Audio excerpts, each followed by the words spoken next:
Hello बच्चों, I am doctor Atula from doctor Atula's house of biology. Continue करते हैं sexual reproduction in flowering plants. पिछले video में हमने सारा मेल वाला पार्ट टेकअप किया था कि कैसे पॉलन रेन्स की फॉर्मेशन होती है। अब हम बात करेंगे female part, that is pistol या कार्पल। पिस्टल या कार्पल ओवरऑल हम इसे साइंटिफिकली जब पुल अप करते हैं तो गायनीशियम कहलाता है। गायनीशियम में अगर एक कार्पल है तो मोनोकार्पेलरी, मल्टीपल कार्पल्स हैं तो पॉलीकार्पेलरी। इसी तरह से अगर कार्पल्स आर फ्री, एपोकार्पस, अगर कार्पल्स आर फ्यूज्ड, सिनकार्पस। आपको इनके सबके एग्जाम्पल्स ज़रूर याद करने हैं। तो इसमें जो टिपिकल फ्लावर करते हैं दैट इज़ हिबिस्कस का फ्लावर, जिसमें हमें नीचे थैलेमस, ऊपर ओवरी, देन स्टाइल एंड उसमें पेंटाफिड स्टिग्मा नज़र आ रहा है। दूसरा जो है डायग्राम वो शो कर रहा है मल्टी कार्पेलरी, उसको पिस्टल को। तो मल्टी कार्पेलरी में अगर कार्पल्स फ्यूज्ड है तो दिस इज सिनकार्पस, पेपरवर या पॉपी का फ्लावर ये हमें डिपिक्ट करता है। एंड जो एपोकार्पस पिस्टल है, गायनीशियम है, वो माइकीलिया चंपाका में होता है। उसमें अलग अलग कार्पल्स, फ्री कार्पल्स नज़र आ रहे हैं। तो अल्टीमेटली ये जो कार्पल वाला पार्ट है इसका ovary, style and stigma. Stigma क्या है? ये एक प्लेटफॉर्म है जहाँ पर आकर पॉलन रेन्स लैंड करते हैं। स्टाइल स्टिग्मा को ओवरी के साथ कनेक्ट करने वाला पार्ट है। एंड जो ओवरी है that is the lower most part. Ovary के अंदर ओवेरियन लोक्यूल है, या मतलब इसका चेम्बर है। उस ओवेरियन लोक्यूल के अंदर प्लेसेंटा प्लेस्ड है। प्लेसेंटा क्या है? मैटरनल टिश्यू जिसके साथ की मेगास्पोरेंजियम अटैच होना है। Megasporangium is synonymous with ovules. तो यहाँ पर भी मेगास्पोरेंजियम अराइज कर रहा है प्लेसेंटा से। मेगास्पोरेंजिया या ओव्यूल्स कैन बी सिंगल और कैन बी मल्टीपल। तो जिनमें एक ही सीड होता है, जैसे कि वीट, पैडी, मैंगो, क्योंकि ओव्यूल से ही सीड की फॉर्मेशन होनी है तो वहाँ पर वो सिंगल ओव्यूल वाले हो गए प्लांट्स। और जैसे कि पपाया, वाटरमेलन, ऑर्किड्स और सारे ऐसे फ्रूट्स जिनके अंदर मल्टीपल सीड्स हैं वो हमारे पास मैनी ओव्यूल्स को कैरी करते हैं। तो अगर हम अब मेगास्पोरेंजियम या ओव्यूल का इंटरनल स्ट्रक्चर देखें तो कैसे होता है? ओव्यूल प्लेसेंटा के साथ एक स्टॉक से अटैच्ड है। उस स्टॉक को बोलते हैं फ्यूनिकल। अब यहाँ पर एक कंफ्यूजन है जो हमारी बुक में बना हुआ है, दैट इज एनाट्रोपस, मतलब उल्टा ओव्यूल बना हुआ है। तो उसमें हमें स्टॉक जो है वो बिल्कुल साथ में ही ओव्यूल के ऐसे अटैच नज़र आ रहा है। अगर आप इसको अंडरस्टैंड करोगे स्ट्रेट उससे कि पहले नीचे स्टॉक है, stock is called funicle. Funicle के बाद वो जिस पॉइंट से ओव्यूल के साथ अटैच्ड है that point is called hilum. Next हमारे पास जो है वो इंटैगमेंट्स, प्रोटेक्टिव कवर्स आते हैं। Outer integument, inner integument. Usually 2 integuments are present, but the ovule may be without integument and also may contain 3 integuments. तो आउटर और इनर इंटैगमेंट हमारे डायग्राम में डिपिक्टेड है। उसके बाद जो अंदर वाला सारा पार्ट है that is maternal nourishing tissue, इसे बोलते हैं न्यूसिलस। न्यूसिलस के अंदर स्पोरोजीनस टिश्यू है। वो sporogenous tissue will give rise to embryo sac. Embryo sac is a female gametophyte. तो इस फीमेल गैमेटोफाइट के अंदर हमारी डेवलपमेंट होनी है सारी, जितना भी एम्ब्रियोसैक है। वो कैसे फॉर्म होता है वो अब हम बात करते हैं स्टेप बाय स्टेप। अब बिल्कुल जैसे हमने माइक्रोस्पोरोजेनेसिस किया था, माइक्रोस्पोरेंजियम के अंदर स्पोरोजीनस टिश्यू था जिसने पॉलन मदर सेल बनाए थे, उसी तरह आप कंपेयर एंड कंट्रास्ट करके साथ साथ करो। वैसे ही यहाँ पर क्या है? मेगास्पोरेंजियम ओव्यूल है, उसके अंदर का टिश्यू न्यूसिलस है, उसमें स्पोरोजीनस टिश्यू की फॉर्मेशन होगी। तो वो sporogenous tissue megaspore mother cell कहलाएगा यूजुअली। अब यहाँ पर डिफरेंस क्या है? माइक्रोस्पोरोजेनेसिस में सारे स्पोरोजीनस सेल्स जो हैं वो पोटेंशियल पॉलन मदर सेल्स हैं, लेकिन यहाँ पर यूजुअली ओव्यूल में से एक अंदर एम्ब्रियोसैक की फॉर्मेशन होनी है या फीमेल गैमेटोफाइट की। तो उसके लिए क्या होगा? मेगास्पोर मदर सेल अराइज करेगा स्पोरोजीनस टिश्यू में। स्पोरोजीनस टिश्यू क्या था? पहले एक नरिशिंग टिश्यू सारा न्यूसिलस, उसके अंदर मेगास्पोर मदर सेल।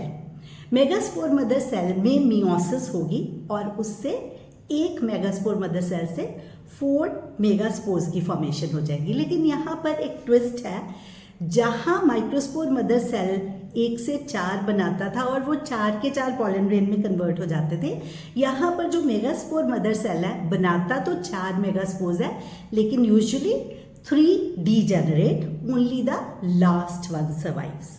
वो लास्ट वन को हम बोलते हैं कैलिजल वन। तो कैलिजा क्या होता है, जो ओव्यूल वाला पार्ट है, ओव्यूल में इंटैगमेंट्स ऊपर जो एक छोटा कवर सा थोड़ा सा गैप सा छोड़ देती हैं, दैट इज कॉल्ड माइक्रोपाइल।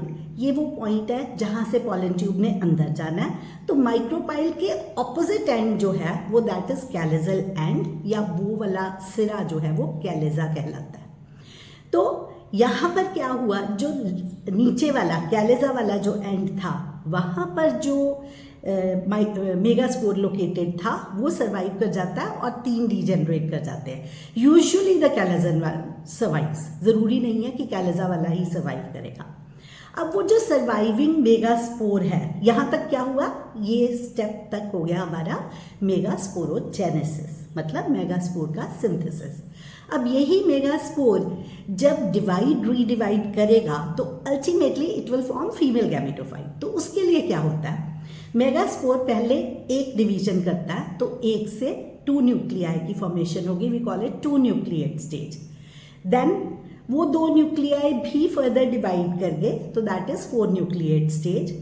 वो 4 न्यूक्लियाई फर्दर डिवाइड कर गए, दैट इज 8 न्यूक्लिएट स्टेज। तो आप समझ सकते हो first, second and third mitotic division हुई। तो जो मेगास्पोरोजेनेसिस हुआ था दैट वाज थ्रू मियोसिस, लेकिन मेगास्पोर से फीमेल गैमेटोफाइट का बनना इज थ्रू माइटोटिक डिवीजन। कितनी? 3 माइटोटिक डिवीजन। माइक्रोस्पोरोजेनेसिस हुआ था जब, तो वहाँ पर क्या हुआ था, मियोसिस की फॉर्मेशन हुई थी, और उससे जब मेल गैमेटोफाइट बना था तो माइटोसिस हुई थी। लेकिन वहाँ कितनी डिवीजन्स थी? 2 माइटोटिक डिवीजन्स थी। यहाँ पर 3 माइटोटिक डिवीजन्स हो रही हैं। तो 3 माइटोटिक डिवीजन्स के बाद 4 सेल्स एट ईच कॉर्नर बन गए। उन 4 सेल्स में से 2 सेल्स जो है वो सेंटर की तरफ पुश हो जाते हैं। दीज 2 सेल्स, बिकॉज ये पोल्स से आए थे, they are called polar nuclei. अब माइक्रोपाइलर एंड पे 3 जो सेल्स बचे, वो न्यूक्लियाई जो थे उन्होंने अपने अराउंड वॉल बना ली, तो we call them cells now. उन सेल्स को हमने बोला egg in the centre, followed by दोनों साइड्स पे सराउंड हुआ सिनर्जिड्स। तो this is called egg apparatus. Egg plus 2 synergids is called egg apparatus. Chalazal end पे हमारे पास क्या है, 3 एंटीपोडल्स। सेंटर में 2 पोलर न्यूक्लियाई हैं। ये पोलर न्यूक्लियाई यूजुअली सेपरेटेड रहते हैं, sometimes they fuse to form a secondary nucleus. यहाँ पे एक इंपॉर्टेंट चीज आती है कि आप देख रहे हो मेगास्पोर वॉज हैप्लॉइड। मेगास्पोर से जो भी सेल्स बनेंगे वो सब हैप्लॉइड होंगे। तो this means antipodals, both synergids, 3 antipodals, both synergids and egg, and separately 2 polar nuclei, they are all haploid structures. ये आपको प्लॉइडी लेवल्स पूछे जाते हैं कि किसकी, इसमें से पिक आउट करो कि कितनों की प्लॉइडी हैप्लॉइड है, कौन डिप्लॉइड है, कौन ट्रिप्लॉइड है। तो उसके लिए ये MCQ के लिए आपको ये नॉलेज होनी चाहिए। जिस स्ट्रक्चर से वो फ्रेम हुआ है नेचुरली उसका प्लॉइडी लेवल भी उतना ही होगा। अब इसके साथ ही क्या हुआ, अब जो अगर वो फ्यूज करके 2 पोलर न्यूक्लियर तो सेकेंडरी न्यूक्लियस बना, तो that will be diploid structure. ये सारा किसके अंदर लोकेटेड है, ये जो पूरा स्ट्रक्चर बन गया ultimately, this is 7 celled 8 nucleated structure.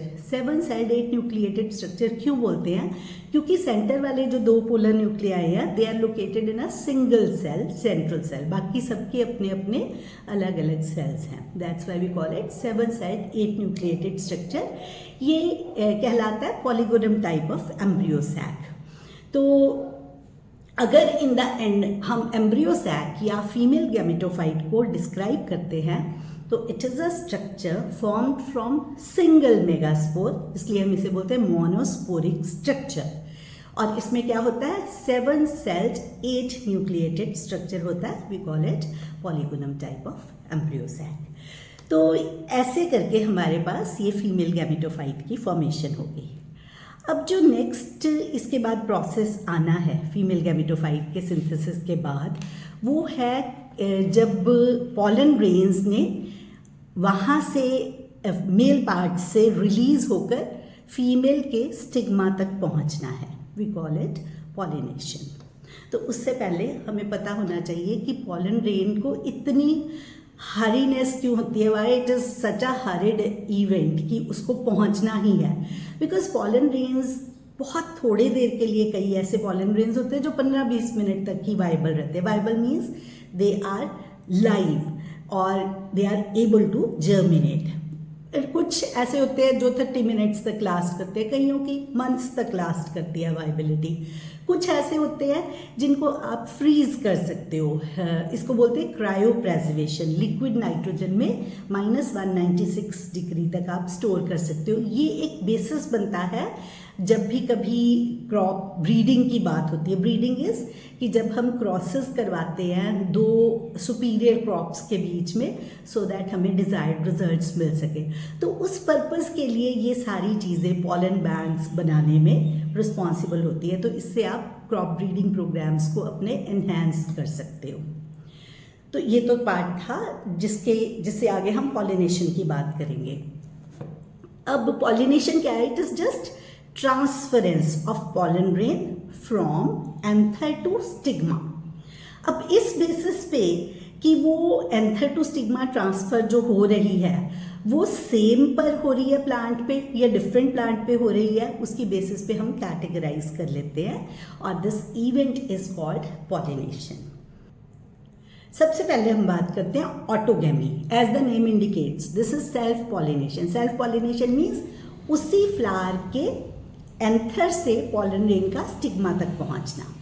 तो मतलब बिल्कुल ऐसे वो प्लांट्स साथ साथ में पड़े हैं तो ये अपने आप से वो पार्ट्स एंड्रोशियम एंड गैनोशियम साथ साथ में पड़े हैं तो उससे वो पॉलिनेट कर जाता है। पर कुछ प्लांट्स ऐसे होते हैं जो कि इसको एक फेल सेफ मैकेनिज्म की तरह यूज़ करते हैं, जैसे कि ऑक्सैलिस, कॉम्बिलाइना और कॉमन पेंजी। इसमें ना फ्लावर्स दो तरह के प्रोड्यूस होते हैं, cleistogamous and chasmogamous flowers. Cleisto means hidden, these flowers are cleistogamous flowers are they never open up, और chasmogamous flowers they open up. जो ओपन अप होंगे वो तो will lead to cross pollination, जो बंद रहते हैं they lead to self pollination. तो मतलब ऐसे केसेस में जहाँ पर क्लीस्टोगैमस ही है फ्लावर उसमें तो ऑटोगैमी ही होगी, जो मतलब इसमें बिल्कुल एश्योर्ड सीड सेट होगा। अगर उसकी नियर विसिनिटी में कोई और प्लांट नहीं भी है तो भी वो सीड की प्रोडक्शन करेगा ही करेगा। तो क्लीस्टोगैमस हमारे लिए एडवांटेजियस है कि अगर सिंगल प्लांट है तो भी वो सीड सेट इंश्योर करता है so that the species continues. But disadvantages क्या है कि ऐसा होने से, क्योंकि वो हमेशा सेल्फ पॉलिनेशन ही करेगा, उसमें किसी भी तरह की वेरिएशंस नहीं आ पाती हैं, तो ऐसे वो डिसएडवांटेजियस हो जाता है। अब दूसरी टाइप की पॉलिनेशन है xenogamy. Xenogamy is cross pollination, इसे एलोगैमी भी बोला जाता है। क्रॉस पॉलिनेशन मीन्स एक प्लांट के फ्लावर का एंथर से पॉलन निकला और वो दूसरे प्लांट के फ्लावर के स्टिग्मा पे गया। तो अगर टू प्लांट्स आर डिफरेंट तो ये जीनोगैमी को डिनोट करेगा। But not always does it happen. कई बार क्या होता है एक ही प्लांट के दो फ्लावर्स में पॉलिनेशन हो जाती है। तो अगर हम देखें टेक्निकली स्पीकिंग ये है तो सेल्फिंग ही, क्योंकि उसका जेनेटिक कॉन्स्टिट्यूशन तो सेम ही है, लेकिन मैकेनिकली देखें कि वो तो एक फ्लावर से दूसरे फ्लावर तक गया तो वो क्रॉस पॉलिनेशन होगी, इसीलिए इसके लिए टर्म डिनोट की गाइटोनोगैमी। तो geitonogamy is genetically this is self pollination, but otherwise mechanically या स्ट्रक्चरली देखें तो this is a cross pollination. अब इसी के को आगे कंटिन्यू करते हैं एजेंट्स ऑफ पॉलिनेशन में। एबायोटिक या बायोटिक एजेंट्स हो सकते हैं। आप इसको लॉजिकली समझने की कोशिश करो। एबायोटिक मीन्स नॉन लिविंग चीज़ें जैसे कि हवा और पानी। तो अगर विंड पॉलिनेशन या वाटर पॉलिनेशन होनी है तो उस पर्पस के लिए इतना एनॉर्मस पॉलन प्रोड्यूस करना पड़ेगा, क्योंकि ये तभी पॉसिबल है क्योंकि ये तो एबायोटिक एजेंसीज हैं, है ना, किसी तरफ की हवा चली तो उस तरफ जाएगा पॉलन या नहीं जाएगा, उधर दूसरा प्लांट लोकेटेड है या नहीं है।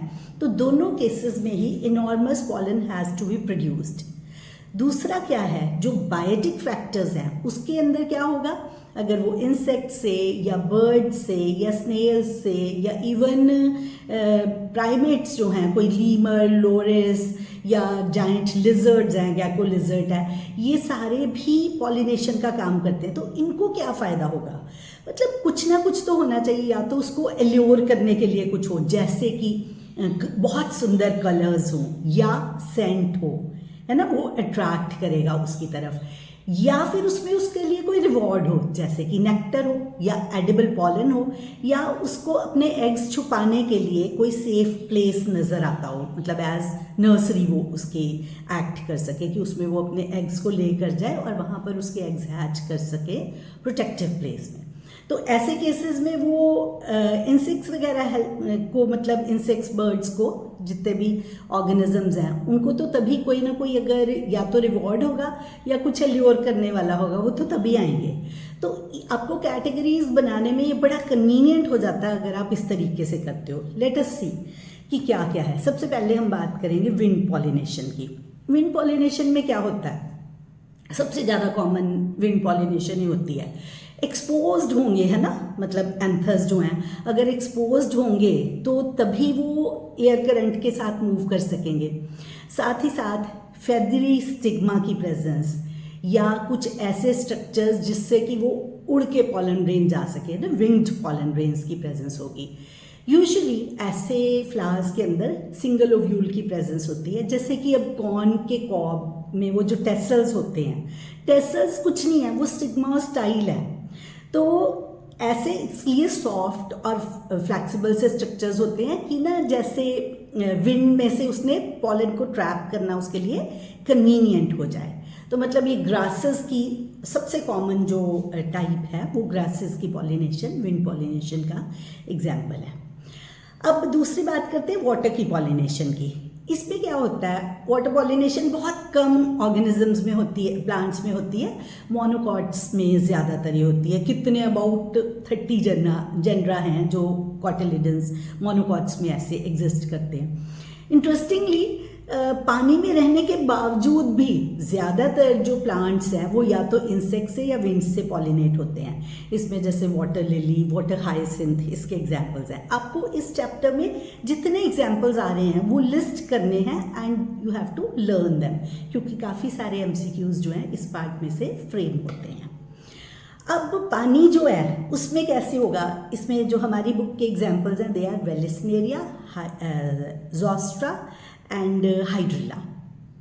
वेलिस्नेरिया में क्या होता है, ये ना इलोंगेटेड लीव्स हैं इसकी, और इसमें क्या होता है, फीमेल फ्लावर जो है वो जब ब्लूम करता है तो वो ऊपर आ जाता है पानी की सरफेस पे, एंड जो मेल है वो बोट शेप स्ट्रक्चर है और वो डिटैच हो जाते हैं प्लांट से।